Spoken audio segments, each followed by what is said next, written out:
r/ask Reddit. What is unethical as duck, but is extremely common practice in the business world?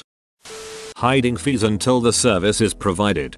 I was in a car accident that required an ambulance ride, and I was charged double for it. Apparently the two ambulance companies in my area are in cahoots. So rather than share the business in my area 50/50, they apparently devised a way to split it 100/100.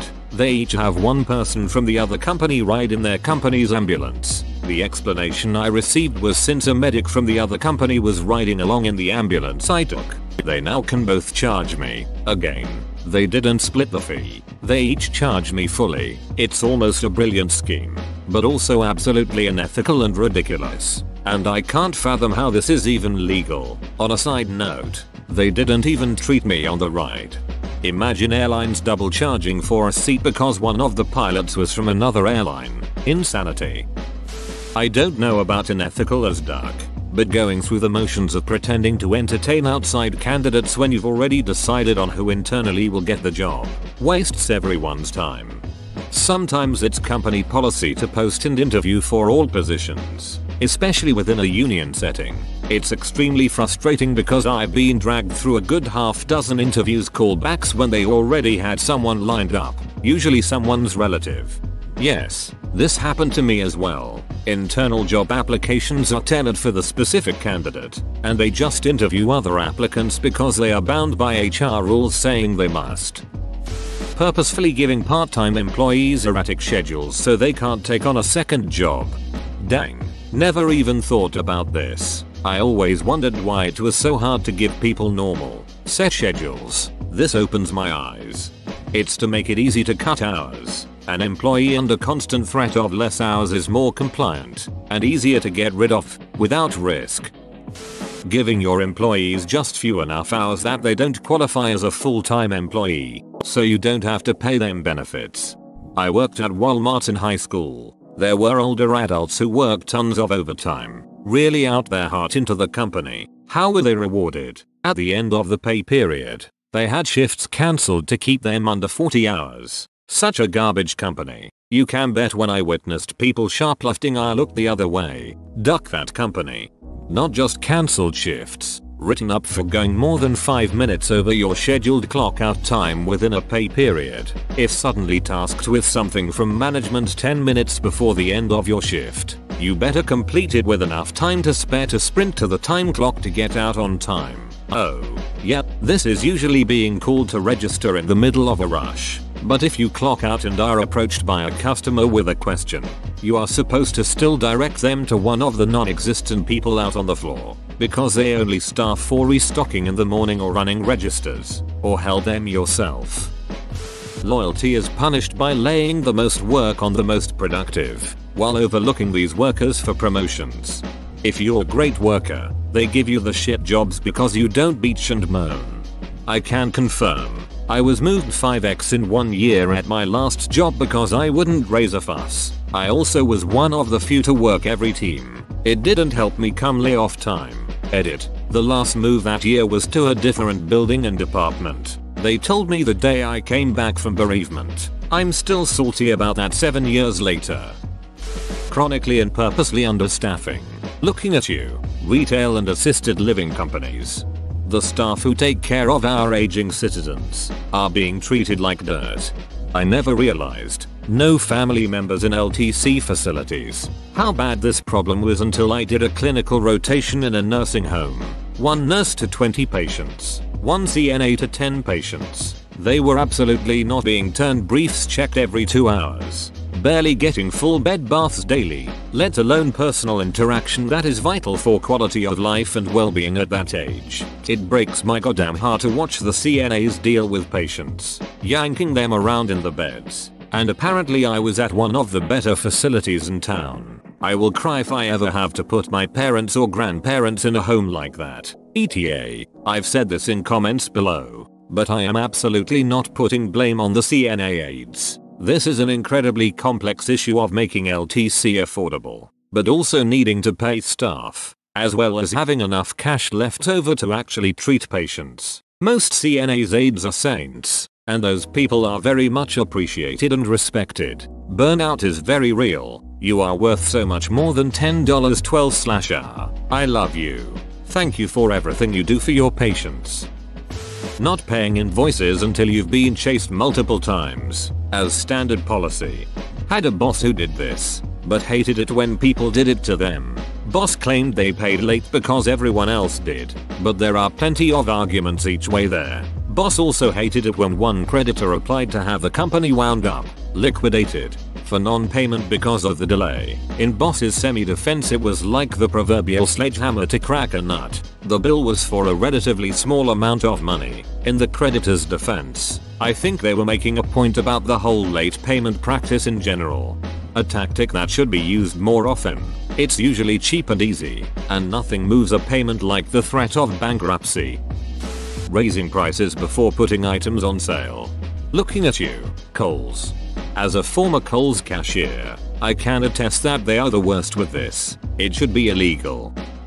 I worked as a fraud investigator at a bank. We have rules and laws that we have to abide by, or the company got fined. I had a higher up, probably second or third tier from CEO, tell us explicitly that there are no exceptions to the rules except for our more affluent customers.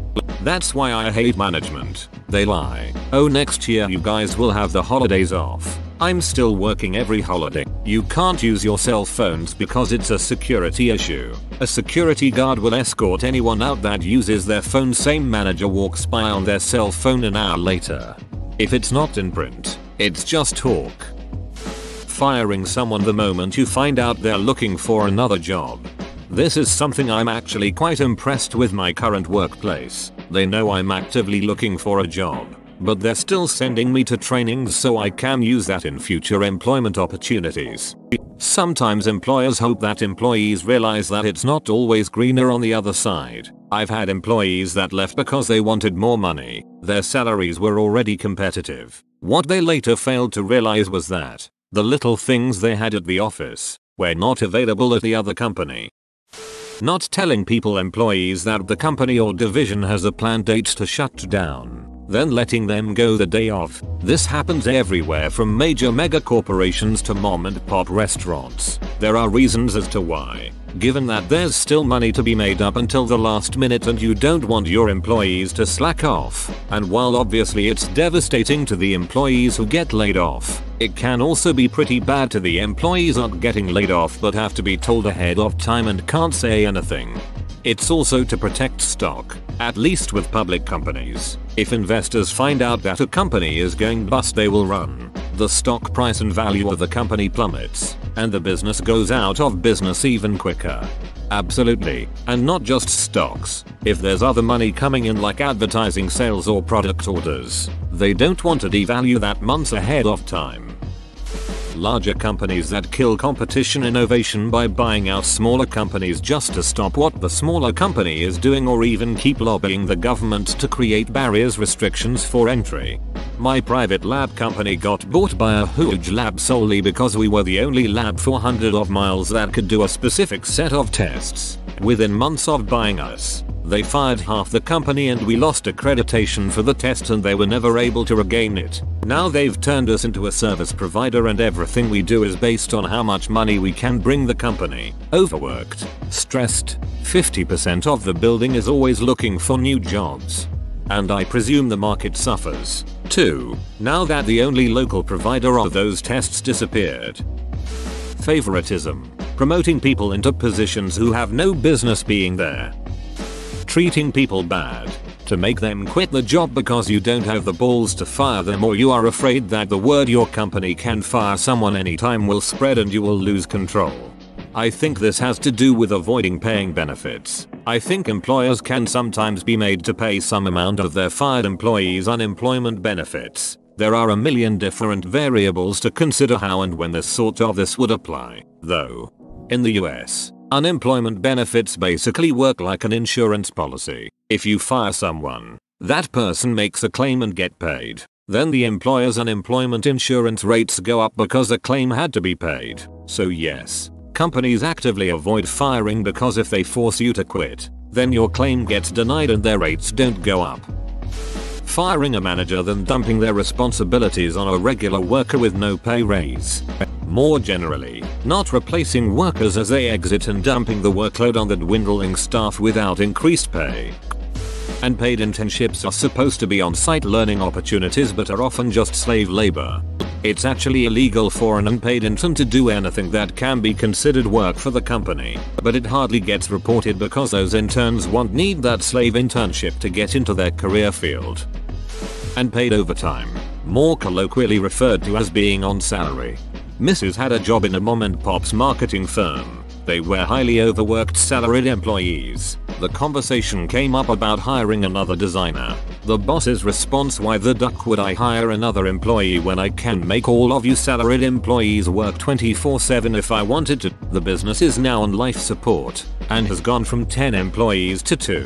Edit. Been away for a bit. Mom and pops equals locally ran and owned business. And yes, she was an idiot and a Karen before I even knew what a Karen was. Unfortunately, she rode on the success of breaking her employees and owns a lot of property and never truly failed. She is also a very close friend of a major car dealership owner, which still uses her broken marketing company. Last I heard, I don't wish death on anyone, but for her, I wish a long torturous life worse than death itself.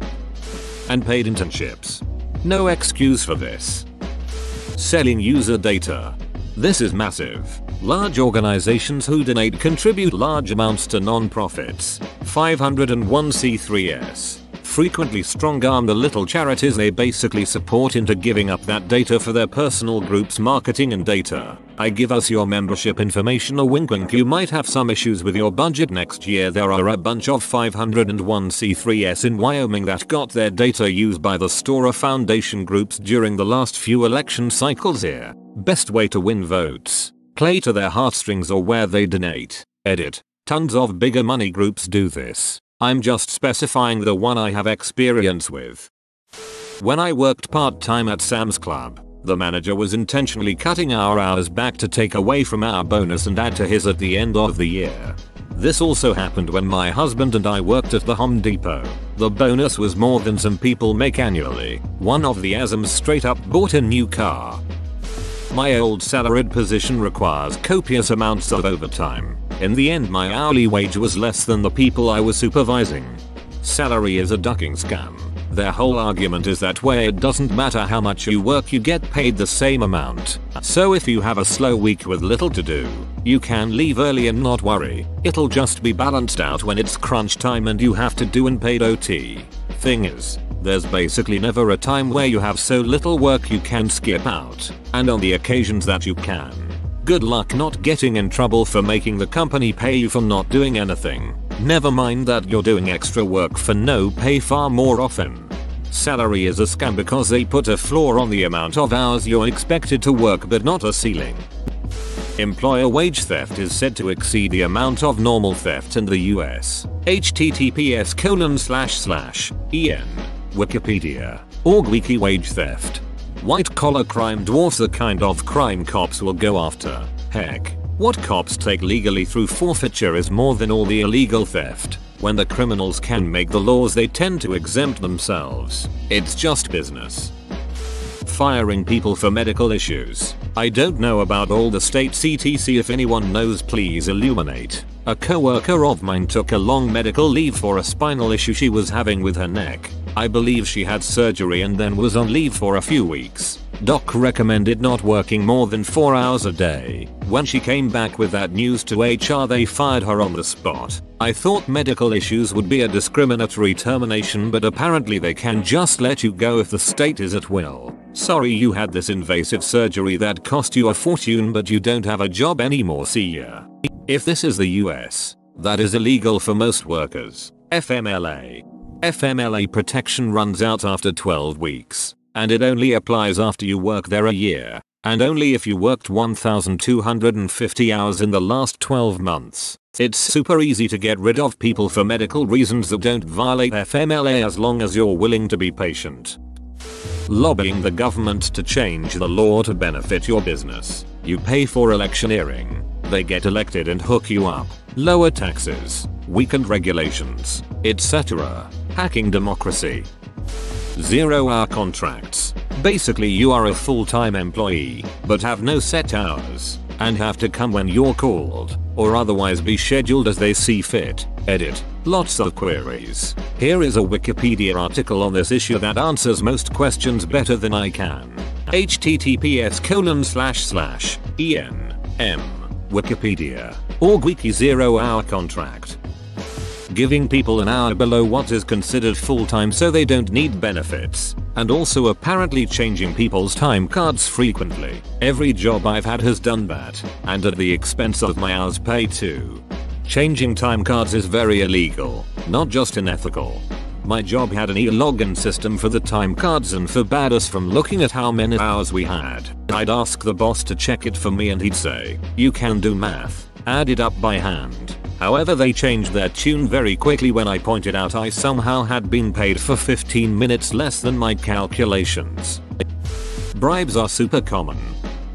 Hire them as independent contractors so that you don't have to actually give them any benefits, travel, healthcare, etc. And so you have a quick tax write-off, but still force them to sign exclusive contracts where you can't work anywhere else. WWE would be freaking screwed if anyone with money ever tried suing them and didn't take a settlement. Settlements mean no decision can be made. It would force a decision they wouldn't like.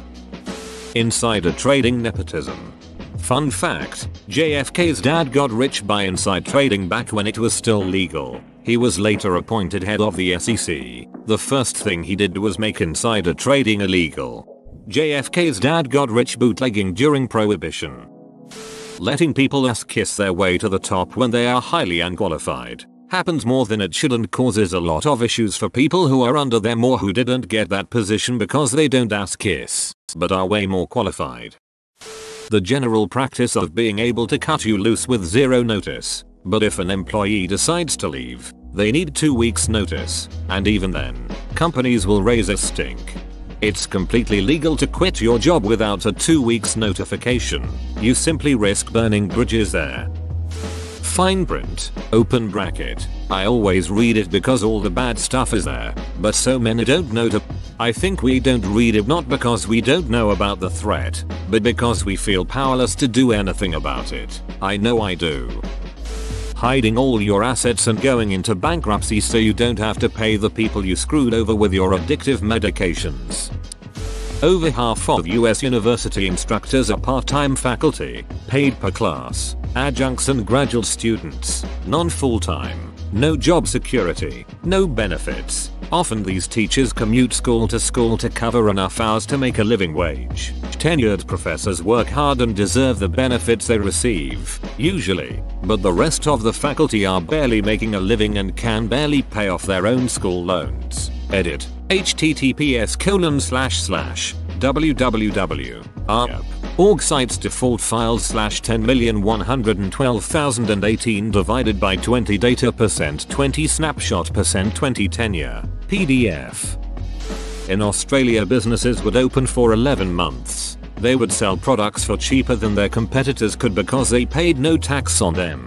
Then when tax time came, they would wind up the business and start a new one in a month's time. It was so common business tax went from being done yearly, like income tax, to being done 3 monthly, might be even more frequent now. I've been out of Australia for the last 18 years. Suicide your witness before he gives info on your rich pedophile buddies. The technique where places like Starbucks open an unnecessary amount of stores, so that their competition such as smaller, family-owned coffee shops are out of business, then close the extra shops down. So I envisioned it. Someone commented the name of it, market saturation. Strongly encouraging employees to not share their salaries with one another so that you can play favorites without anyone finding out. At-will employment. Firing people and lying about why you fired them. Making people sign non-competes without financial compensation attached. Firing someone because of a medical condition. Happened to me. I hope they burn for it. Categorizing your employees as salaried simply so that you don't have to pay them overtime if they are forced to stay late. But wait, you came in late? Make up those hours. Some airlines don't refund the money for the ticket even if the passenger couldn't travel because they died. Medical business. Trying to stop people from getting procedures, like a vasectomy, because you think they'll regret it. Planes overbooking their flights. You are literally selling something you don't have. Telling the government you're losing money so you appear to have losses, and then telling the bank you are making money to show you can repay a loan. Subcontracting manufacturing to countries with poor labor standards and practices. Whoa, you made it to the end? You're a ducking beast. I'll cut you a deal. Smash like and subscribe for more curated content, bruh. It's free and that's a great price.